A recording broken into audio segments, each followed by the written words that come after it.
उत्तराखंड में भारतीय जनता पार्टी ने एक बार फिर से 5 लोकसभा सीटों पर अपनी शानदार जीत की है। हमारे साथ हरिद्वार से सांसद बने त्रिवेंद्र सिंह रावत जी हैं, जिन्होंने अपनी जीत का दावा पहले ही किया था और इसको सच साबित करके दिखाया है। सर, आपने जो दावा किया था वो काफ़ी हद तक सच साबित हुआ। 5 लोकसभा सीटों पर एक बार फिर से भारतीय जनता पार्टी ने हैट्रिक लगाई है, क्या कहेंगे इसको?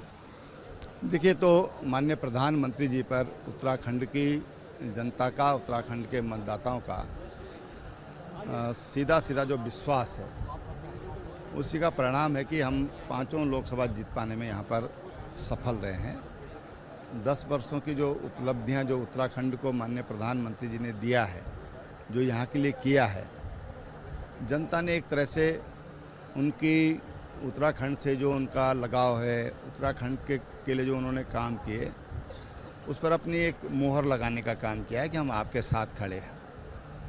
सर, 5 लोकसभा सीटें तो भारतीय जनता पार्टी ने जीत ली, लेकिन पूर्ण बहुमत से काफ़ी दूर रह गई है। ऐसे में एनडीए की सरकार ज़रूर बनती हुई दिखाई दे रही है, लेकिन जो एक दावा था कि हम 400 पार करेंगे, उसमें कहीं ना कहीं जो बीच में 400 पार का एक नारा था, वो कहीं बैकफायर तो नहीं कर गया? नहीं, देखिए, तो बड़ी समीक्षा का विषय है और नेतृत्व तो इस पर समीक्षा करेगा और समीक्षा में सारी चीज़ें क्लियर होंगी। काफ़ी चीज़ें समीक्षा के बाद वो सामने आ जाती हैं, तो पार्टी उस पर समीक्षा भी करेगी और मंथन भी करेगी, ताकि भविष्य में अगर कोई गलती हुई है या किसी सुधार की ज़रूरत है तो भविष्य में उसे किया जा सके। सर, आप यहाँ से जीत के जा रहे हैं उत्तराखंड से।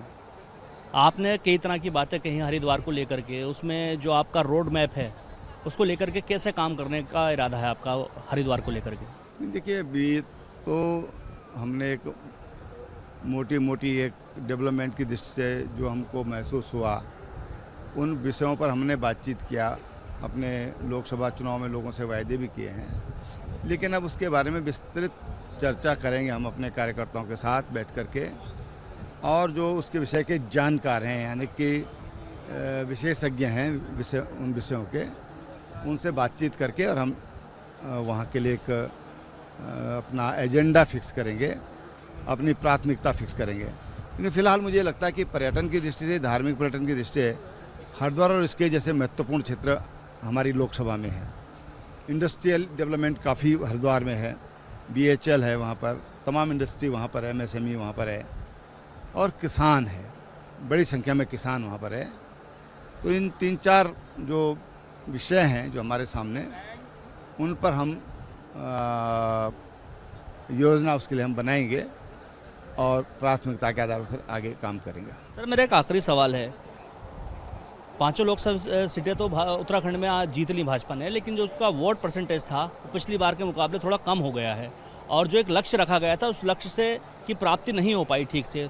तो क्या कहीं जनता के बीच जो मैसेज देना चाहता था विपक्ष, चाहे वो संविधान को लेकर के हो या और तरह की बातें हो, वो कहीं ना कहीं कुछ हद तक कामयाब हो पाया है विपक्ष?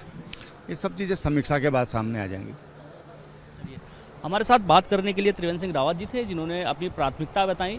जीत फिलहाल भारतीय जनता पार्टी ने एक बार फिर से उत्तराखंड में दर्ज की है 5 लोकसभा सीटों पर, और जीत की हैट्रिक लगा करके एक बार फिर से भारतीय जनता पार्टी ने साबित किया है कि उत्तराखंड में जनता भारतीय जनता पार्टी के पक्ष में पहले से ज़्यादा मजबूत तरीके से खड़ी है।